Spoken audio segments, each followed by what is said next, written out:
Oke, kami ini adalah tim yang ditunjuk oleh Jeroban Desa ya, yang di mana Jeroban Desa adalah pimpinan tertinggi di desa adat kami untuk mengadakan rapat Paruman Krama Desa yang akan dilakukan pada tanggal 29 Juli 2022 ya. Jadi maksud dan tujuan dari Paruman Krama Desa itu adalah untuk menindaklanjuti keluhan krama yang notabene ini sudah menjalar sudah lama ya. Itu ada ribuan krama yang mengeluhkan terhadap situasi dan kondisi desanya ya. Jadi yang terakhir ini dengan adanya peristiwa-peristiwa yang ada belakangan terakhir ini lebih menguatkan lagi keinginan masyarakat untuk memohon pada Jeroban Desa untuk menggelar yang namanya Paruman Krama Desa. Desa Bubuk ya. Nah, seperti itu. Jadi tujuan dari pertemuan Paruman Krama Desa ini adalah untuk membahas dan membuat keputusan mengenai persoalan strategis di desa adat, dan diharapkan dengan adanya keputusan nanti akan bisa menciptakan situasi desa yang kembali tentram, damai, seperti halnya yang sudah berlangsung puluhan tahun yang lalu. Nah, seperti itulah tujuannya. Pak, apa keluhan-keluhan yang ada dari krama, Pak, sehingga memang ini mendesak ada Paruman ini, Pak? Atau persoalan-persoalan apa yang ada? Di antaranya ya, jadi persoalan-persoalan yang disampaikan oleh krama ini kan krama ribuan orangnya ya. Tapi dari ribuan keluhan itu bisa kita kelompok-kelompokkan saja, terutama menyangkut pembangunan Trihitekarana. Seperti kita ketahui bahwa tujuan dari pembangunan Trihitekarana ini adalah untuk menciptakan harmoni sosial, untuk menciptakan bagaimana kebutuhan masyarakat dalam hal menghormati bakti mereka terhadap Ida Sangyang Widi itu bisa berjalan dengan baik, dan juga mungkin dalam hal tata kelola pedulian desa juga diharapkan karena itu milik orang banyak agar berjalan sesuai dengan apa yang digariskan oleh undang-undang hukum adat, yaitu awik-awik dan prarem.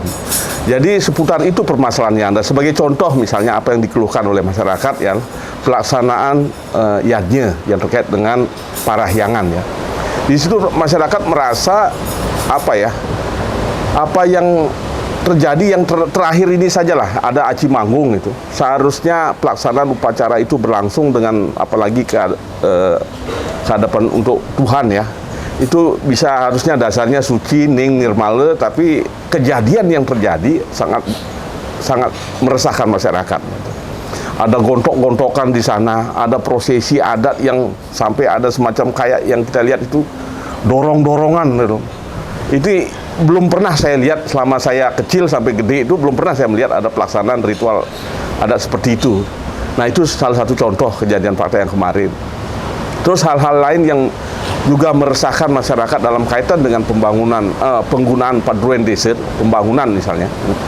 Banyak masyarakat merasa bahwa padulian desa itu digunakan tanpa ada mekanisme yang tepat sesuai dengan apa yang digariskan oleh awik-awik dan prarem. Nah, menurut aturan kan seharusnya padulian desa itu digunakan sebesar-besarnya untuk kepentingan masyarakat adat ya. Tapi dalam pelaksanaannya masih jauh dari itu yang dirasakan oleh masyarakat ya. Nah, itu hal yang terkait dengan pelemahan ya. Nah, sekarang dalam kaitan sosial kita, hubungan antar orang, sosial masyarakat desa adat Bubuk, itu yang tumbuh sekarang justru di dunia nyata terang benderang kita lihat tidak ada harmoni, tidak ada rasa segilik saguluk seperti apa yang menjadi harapan dari kita berdesa adat itu. Yang ada adalah saling intimidasi, saling curiga, merendahkan harkat dan martabat seseorang itu sudah sering kita lihat, bukan hanya di dunia nyata tapi sampai ke dunia maya ini. Nah, kalau ini dibiarkan terus, hancur desa adat kita. Artinya gagal lah kita dalam rangka tujuan kita berdesa adat. Nah, ini yang sangat menjadi persoalan yang sangat meresahkan di masyarakat yang perlu segera dicarikan solusinya ya. apa nanti yang akan menjadi pokok pembahasan atau juga mungkin semacam rekomendasi atau hasil yang diharapkan dari Pak Ruman itu nanti? Nah, tuntutan dari masyarakat itu terkait dengan hal-hal yang saya sebutkan di atas, yang saya sebutkan tadi adalah bahwa semua hal itu terjadi terkait dengan masalah kepemimpinan ya. Kepemimpinan dan tugas-tugas kelembagaan dan juga mungkin mekanisme adat. Itu yang menjadi persoalan. Nah, contoh sekarang nih yang menggema di masyarakat adalah contoh mengenai kepemimpinan dalam kaitan dengan kliang desa yang notabene diakui keberadaannya sekarang oleh pihak mereka saja yang merasa. Masyarakat merasa bahwa kliang desa adat itu yang sekarang ini tidak ada. Tidak ada dalam artian masih jauh dari memenuhi apa yang digariskan oleh prinsip nilai bersama kita adalah awik-awik dan prarem. Jadi di dalam awik-awik kita menjelaskan bahwa kliang desa adat itu harus ngadegang kliang desa adat maksudnya di sini harus melalui pemilihan dan dilakukan selama 5 tahun atau sejawaning wenten perindikan sios tur kegin malih. Nah, kita memaknainya ada 2 hal di sini. Kalau untuk mereka yang baru mencalonkan diri sebagai KDA, kliang desa, itu harus melalui proses pemilihan. Pemilihan itu tidak boleh diwakilkan, itu hak krama itu untuk memilih pimpinannya ya. Nah, ini yang dirasakan belum pernah masyarakat merasakan adanya pemilihan. Kedua, kalau misalnya mereka menganggap bahwa dengan musyawarah itu tidak boleh dilakukan kecuali untuk incumbent. Incumbent di sini sesuai dengan awik-awik seperti saya sebutkan tadi untuk fase yang kedua di dalam pasal yang menyangkut ngadegang kliang desa itu, wenten ada pasalnya berbunyi sejawaning wenten perindikan sios tur kengin malih. Prasi ini hanya untuk incumbent. Kalau seandainya mereka ingin kembali dan masyarakat menginginkannya, ya sudah nggak usah melalui pemilihan. Bisa dilakukan tidak melalui ritual prase yang pertama tadi, yaitu pemilihan nyabran di Mangwarse. Seperti itu.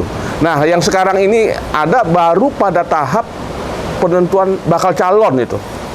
Sudah tiba-tiba sudah dianggap definitif sebagai kliang desa. Ini yang menjadi persoalan yang dipersoalkan oleh masyarakat. Nah, tuntutan yang lain adalah masyarakat merasa bahwa segala hal yang menyangkut kepemimpinan, kelembagaan maupun pelaksanaan adat itu harus dikembalikan ke awik-awik dan prarem. Dalam pelaksanaannya juga pelaksanaan adat itu harus dikembalikan ke Dreste, desa adat Bubuk ya. Itu. Jadi masyarakat juga menginginkan untuk membekukan seluruh kegiatan adat yang notabene tidak sesuai dengan Dreste desa adat Bubuk, juga kepemimpinan, juga kelembagaan yang juga sama-sama tidak manut saking prinsip nilai bersama kita awik-awik, prarem dan Dreste. Seperti itu tuntutan masyarakat ya, yang saya dengar diantaranya ya. Pak, memang mungkin bisa menambahkan Pak, persiapan untuk Pak Ruman itu kemudian juga bagaimana nanti mengantisipasi potensi gesekan gitu Pak, seperti apa? Ya, Om Swastiastu. Jadi apa yang sudah disampaikan oleh Jero Gede tadi, sedikit yang tambahkan bahwa yang pertama perlu kita ketahui bersama adalah dalam awik jelas disebutkan desa adat Bubuk ka-enter oleh jero ban desa gitu. Jadi pengertian ka-enter itu adalah jero ban desa inilah yang sebenarnya pucuk pimpinan desa adat Bubuk. Bukan kalian desa adat Bubuk. Nah, di sini terjadi mungkin terjadi satu pemahaman yang lain. Jadi seolah-olah kalian desa adat ini adalah orang yang menjadi pucuk pimpinan di desa adat. Itu dulu yang perlu kita jelaskan. Nah, jadi kalian desa adat Bubuk beserta turunannya, entah itu prajuru, nayake dan lain sebagainya, itu hanya sebagai pembantu dani jero ban desa dalam hal ngerincikan pemargin pemerintahan desa adat. Apa itu ngerincikan? Itu hanya sebatas merencanakan Hanya sebatas merencanakan, bukan menjadi orang atau kelompok yang membuat satu keputusan gitu. Nah, selama ini yang terjadi selama 2 tahun kebelakangan adalah Dane Jeroban Desa ini justru hanya mendapatkan tembusan-tembusan saja. Jadi fungsi daripada Jeroban Desa ini seolah-olah sudah tidak ada dianggap tidak ada lah, istilahnya seperti itu. Nah, ini yang perlu kita pahami pertama. Yang kedua adalah Desa Adat Bubuk ini adalah desa tertua. Desa tertua. Desa tua ya. Kenapa yang kita sebut desa tua? Kita punya prasasti itu saja ditandatangani oleh Sri Aji Jaya Pangus itu di tahun 1103. Itu semua masih ada prasastinya yang tersimpan dalam di Pura Piet, namanya Pura Piet sebelah barat Pura Baliagung. Kenapa kami berani menyebutkan Bubuk itu adalah desa tua? Karena banyak peninggalan-peninggalan yang ada gitu, seperti Solondeng, Gambang dan lain sebagainya lah gitu ya. Nah, jadi tujuan daripada Paruman Krama Desa Adat ini, selain yang sudah disampaikan oleh Jerode tadi, tujuan ini adalah bagaimana masyarakat Krama Desa Adat Bubuk menginginkan Bubuk itu kembali pada marwahnya, yaitu Desa Adat Tua. Nah, di sana pasti ada dreste yang kuat, Pak. Ada dreste yang kuat. Jadi dreste itu memang tanpa surat, dreste itu tanpa surat, tapi benar-benar kami hormati dan kami junjung tinggi gitu loh. Jadi bagaimana turunan-turunan ini dari penggelingsir kami, benar-benar tugas kami adalah melestarikan dan mempertahankan dreste ini. Nah, ini yang sekarang boleh dibilang banyak melenceng gitu.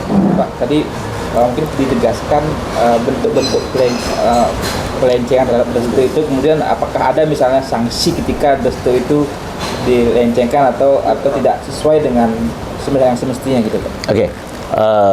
Yang perlu disampaikan bahwa dalam hal ini kami tidak punya kewenangan untuk berbicara tentang sanksi, Pak. Tidak ada kewenangan untuk bicara dengan sanksi, karena itu semua sudah diatur lah, sudah diatur sedemikian rupa. Kita akan lebih banyak bicara tentang dreste. Kenapa? Dari kepemimpinan sekarang yang sudah disampaikan oleh Jerode, sebenarnya itu banyak masyarakat tidak mengakui, jauh lebih besar yang tidak mengakui kepemimpinan sekarang. Jadi, nah, yang ada sekarang ini hanya mensosialisasikan, menyampaikan ke masyarakat untuk memperkuat posisi mereka gitu dengan sebutan-sebutan perda gitu. Sedangkan kalau kita lihat di perda itu memang apa yang disampaikan mereka adalah benar, tapi menurut kami sebenarnya itu perda yang disampaikan di setiap waktu itu adalah untuk desa anyar gitu. Desa anyar. Sedangkan ada dalam perda yang lain halaman atau lain pasal juga yang menyatakan benar-benar desa tua ini mendapatkan posisi yang istimewa gitu. Jadi pemerintah sangat menghargai desa tua sebenarnya. Nah, penyimpangan-penyimpangan itu salah satunya adalah dengan adanya rejang renteng. Itu yang istilahnya digelar saat upacara usabe desa. Contoh Aci Manggung yang baru lewat. Ada pependetan. Jadi sebenarnya dalam dreste kami itu tidak mengenal hal seperti itu. Gitu. Nah, ini tujuan kita sebenarnya. Yang paling penting adalah di daerah Baliagung itu ada namanya panti, sejenis balai panjang, gitu. Itu yang benar-benar Krama Desa Adat Bubuk sangat mensakralkan, Pak. Sangat mensakralkan, karena di setiap paci di panti inilah seluruh ide betara, ide sesunan kami di Bubuk itu berstana di sana. Jadi, yang duduk di sana pun tidak sembarang orang. Tidak sembarang orang. Jadi hanya jero mangku desa. Jadi kami sebut jero mangku desa itu adalah jero mangku yang ngempon pura di Bubuk. Sekalipun ada jero mangku misalnya, tapi tidak ngempon desa di Bubuk, itu nggak boleh duduk di sana. Pasti diturunkan oleh pecalang. Nah kemudian jero bandesa. Jero bandesa hanya boleh duduk di sana saat paci apabila ada proses namanya dartan istri atau dartan sudamala. Karena saat itu dartan istri ini membebaos tentang perindikan desa, pemargin paci dan lain sebagainya. Selain daripada saat dartan istri ini, jero bandesa pun tidak boleh duduk di panti itu. Gitu. Jadi jero mangku di Bubuk itu sama dengan pangempu gitu. Pangempu itu artinya apa? Bahwa ngempu tanda kutip ngempu ide betara sane melinggih ring panti selama paci gitu. Jadi itu intinya. Nah, jadi seperti kejadian kemarin pada aci manggung di bulan Juli ini benar-benar panti ini boleh dibilang ada, itu sudah beredar di medsos bagaimana gaduhnya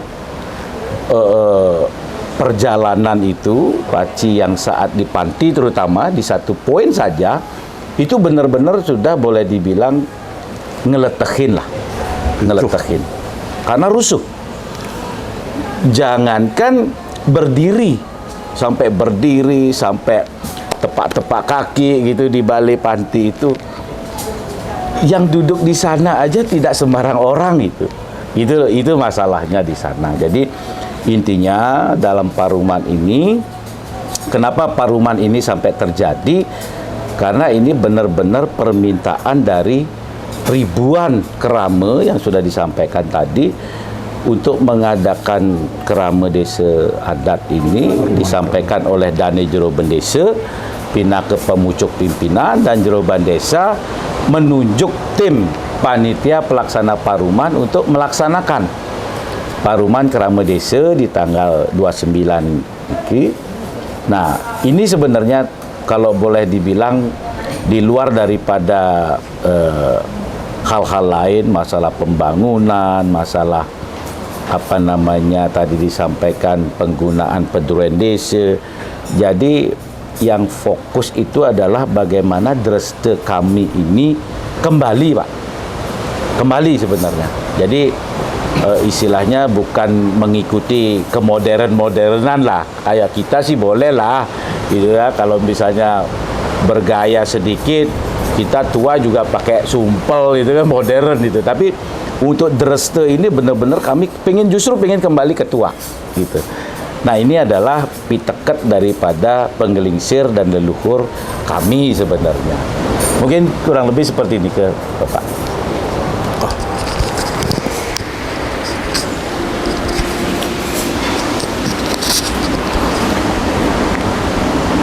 Ya, Om Swastiastu.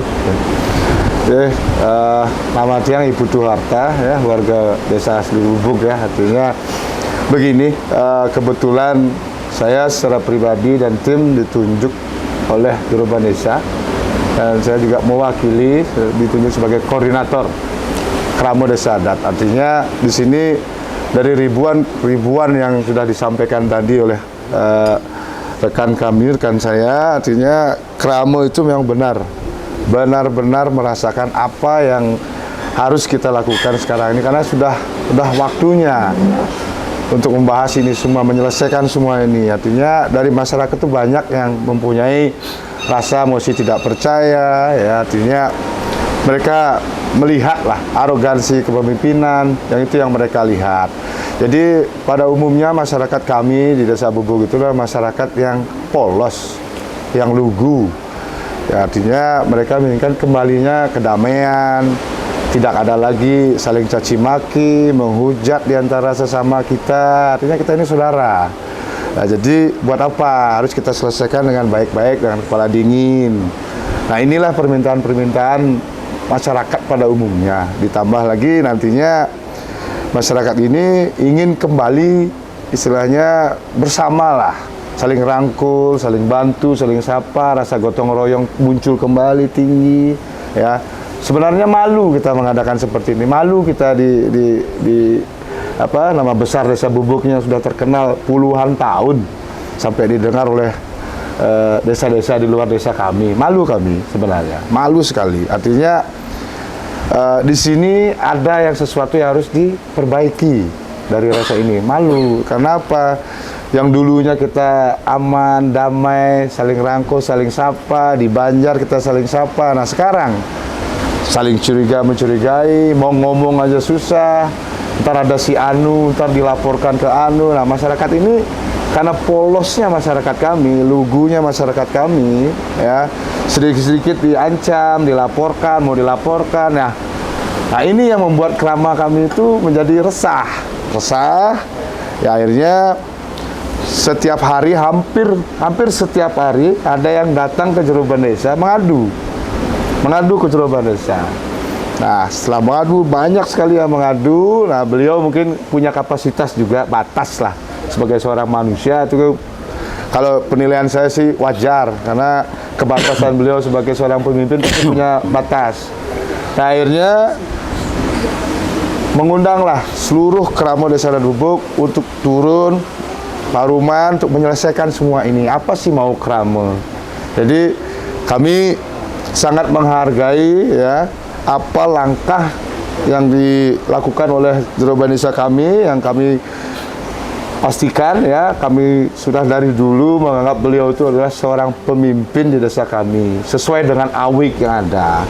Dan ini sudah sempat kami pertanyakan ya, ke MDA juga sudah kami sempat pertanyakan bahwa benar bahwa Jeroban Desa kami adalah pemimpin tertinggi secara adat, secara terah, ya, artinya turun-temurun, ya, dan ini sudah diakui oleh banyak pihak, termasuk di sini kami pernah berkonsultasi dengan Ide Dalem, Tim Klungkung. Nah, kita sudah sempat berkonsultasi, memang benar bahwa pemimpin tertinggi kami adalah Jeroban Desa yang secara awik, secara terah dia, dan sesuai tertuang di awik. Nah, inilah yang akan kita Paruman di kerama ini akan kita bahas. Jadi tidak merembet ke sana ke sini, tidak. Jadi benar-benar kita menjaga dreste, adat, tradisi dan budaya kami sendiri, tanpa harus tergantung dengan yang lain-lain. Tidak, kami punya adat sendiri, kami punya hukum sendiri, kami punya budaya sendiri yang harus kami jaga. Itu harus. Pak, apa dampak baik secara psikologis maupun juga kondisi sosial di masyarakat yang dirasakan kerama Desa Adat Bubuk dengan adanya pelanggaran atau penyimpangan terhadap desa itu?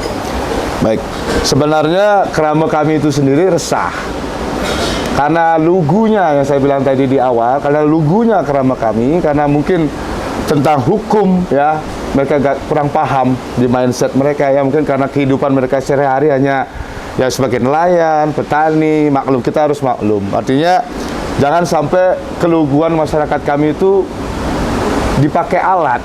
Nah, ya pakai alat untuk ke kepentingan apalah, kami tidak tahu kan, kami tidak akan membilang itu. Artinya di sini kerama kami itu resah sekali. Dan dari kerama kami itu ingin kembali lah seperti dulu, ingin kembali seperti puluhan tahun yang lalu, kita saling rangkul, saling sapa. Itulah Bali sebenarnya. Itu loh, adat desa kami ini desa tua.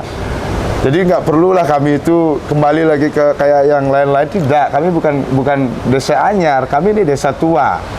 Dengan bukti apa? Prasasti, termasuk bukti kelembagaannya ada. Di situ ada pengabih Jeroban Desa yang kita sebut Saing Sia namanya, yang dipimpin oleh pertama Jeroban Desa. Yang kedua ada Sedan Desa, ya. Yang ketiga nanti ada Patilik Kanginan, Patilik Kauan, ya. Baru ke Balian Gorok, baru ke Kubayan, baru ke Buyut, ya, baru kerajak desa. Nah itulah yang kita berani sebutkan karena ini ada, kelembagaan ini ada. Inilah yang disebut pengabih desa adat, pengabih jeroban desa. Nah ini termasuk sanksi. Nah ini yang harus kita jaga. Nah kalau ini kita tidak pertahankan, mau jadi apa desa kami? Hancur sudah. Hanya untuk kepentingan saja, hancur. Ya itu terima kasih dari saya, Om Santi-Santi Om. Pak Jero selaku penutup Pak, seperti apa nanti pelaksanaannya, kemudian ketika memang Paruman itu ada hasil seperti apa itu harus ditindaklanjuti begitu, atau apakah selesai Paruman tanggal 29 itu atau mungkin ada rangkaian yang lain? Baik, jadi begini ya, apa yang tadi sudah disampaikan itu adalah hanya sekedar pendapat masyarakat dan apa yang dia rasakan ya. Kita tidak berbicara itu benar salah ya, karena kita tidak dalam posisi untuk menyatakan suatu pendapat atau perasaan itu benar atau salah. Kita tidak punya posisi seperti itu. Tapi semua itu akan disampaikan dalam Paruman Krama Desa. Pemuputnya adalah mengenai apa yang menjadi harapan atau tuntutan masyarakat. Tergantung ini, Paruman Krama Desa itulah yang akan memutuskan. Jadi Paruman Krama Desa ini adalah tertinggi posisinya dalam struktur adat kami. Jadi kalau Paruman nanti misalnya anggaplah menolak begitu, ya sudah, memang kita tidak akan, keluhan itu tidak akan berlanjut apa-apa. Tapi inilah esensi dari kita berdemokrasi ya di desa adat ini. Tapi kalau Paruman itu nantinya akan memenuhi semua tuntutan dari Krama, itu harus dilaksanakan oleh seluruh Krama desa adat. Jadi siapapun tidak boleh menentang itu. Karena itu sudah menjadi prinsip nilai kita bersama yang tertuang di dalam awik-awik. Nah, itu posisi kita. Jadi nanti apa yang akan menjadi keputusan Paruman Krama Desa itu, itulah yang nanti akan dikawal oleh masyarakat sebagai rujukan dalam tata kelola desa adat ke depan. Seperti itu. Terima kasih.